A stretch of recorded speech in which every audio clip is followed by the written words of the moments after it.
recording again actually. So I guess you have already access to the YouTube. I saw it. So what we need to do once it's done, you need to click reboot here.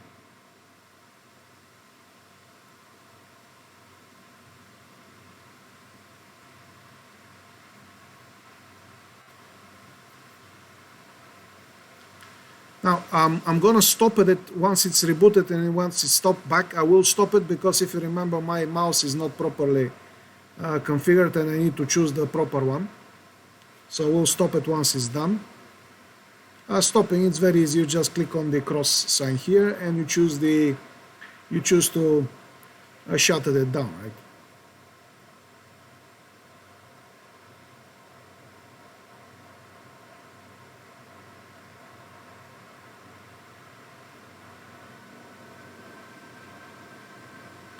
Here it is.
And the first thing what you need to do is to choose the license information.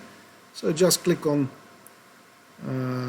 before actually we do the other thing, we'll choose this one. I'll say done, and then I will proceed. I'll finish configuration.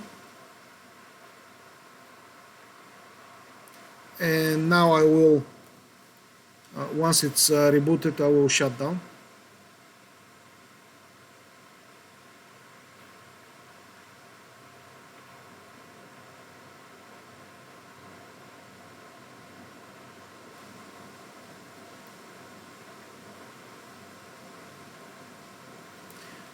So actually, let me shut it down from here. First, I will shut it down to change my mouse.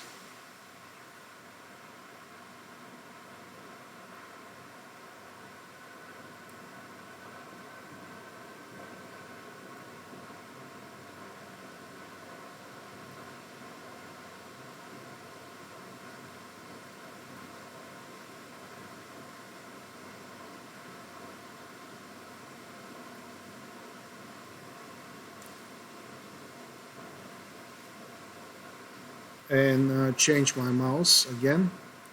So on the settings,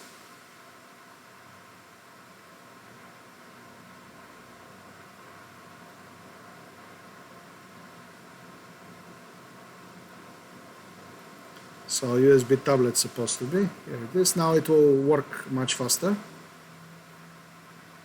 Here basically is just to say next couple of times, and it will stop the initial wizard. So I'm gonna stop the privacy. I don't want to be checked by anybody. I'll say start using CentOS Linux, and then I'll close the browser wherever will be open here.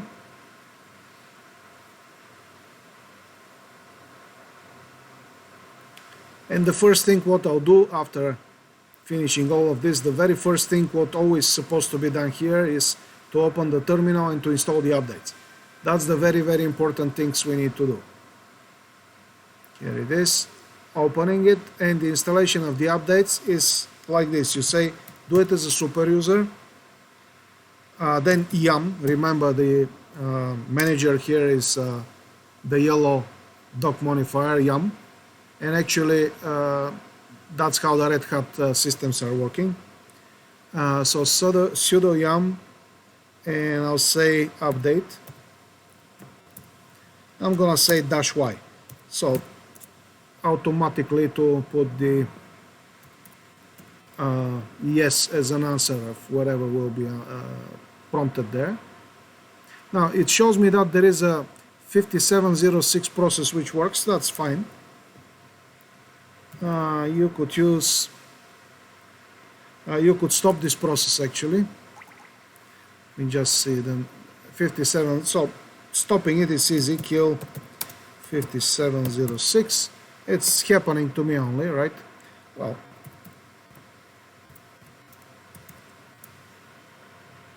let's try again.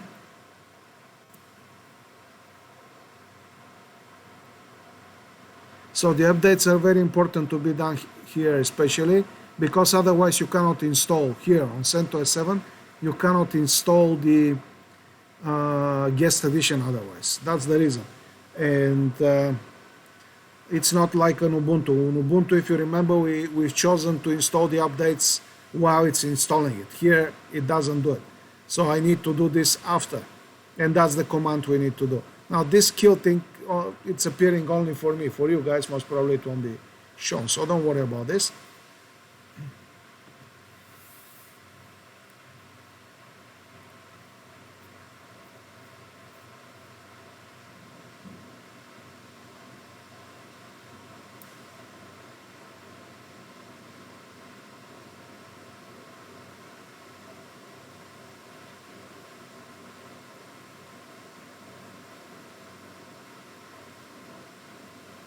So any questions so far, guys?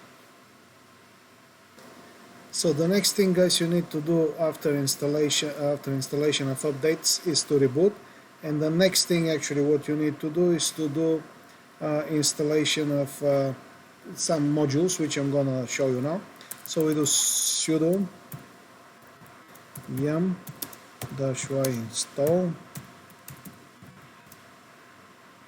gcc, the GNU-C compiler, kernel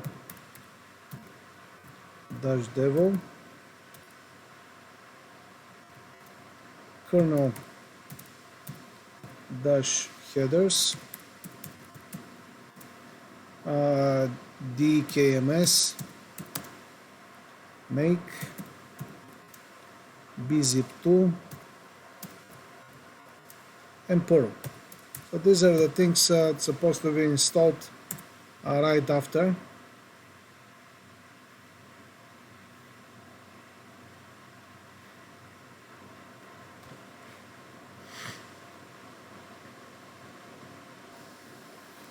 So after this, what you need to do basically is to go device, insert guest edition. It will prompt you for your password. You put your password there, and basically afterward, in about 5 minutes, it will be done. It will go through all of this, and basically what you need to say here is to click return, which is enter key. You could eject now the guest edition, and afterwards what you could do is to reboot. And after the reboot, hopefully you're gonna have your virtual box machine. It will be in a specific shape. You could increase you could do it bigger. You could see your desktop from the virtual machine's computer desktop, and so on and so forth. So let's see now if it's working.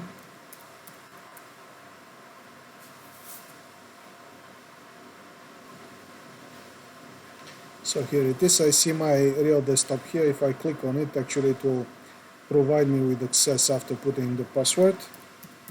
I will see my real computer's icons here, as you see.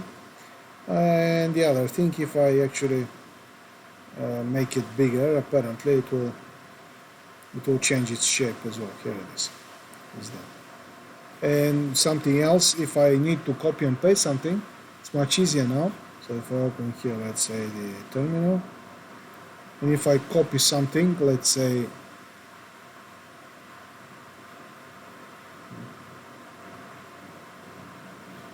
something like that, I could paste it now. You see, it's working. Okay, so basically I could copy and paste stuff from my real machine, and of course I could do vice versa, because that's how I choose. So this is the idea behind installing the guest edition. And as you see, there is some extra steps here we need to do, like the updates, and afterwards this particular command, which supposed to be executed. So to be able to after this, you to have the guest edition installed properly on your CentOS 7. With this, guys, that's done, and yeah, that's all for today.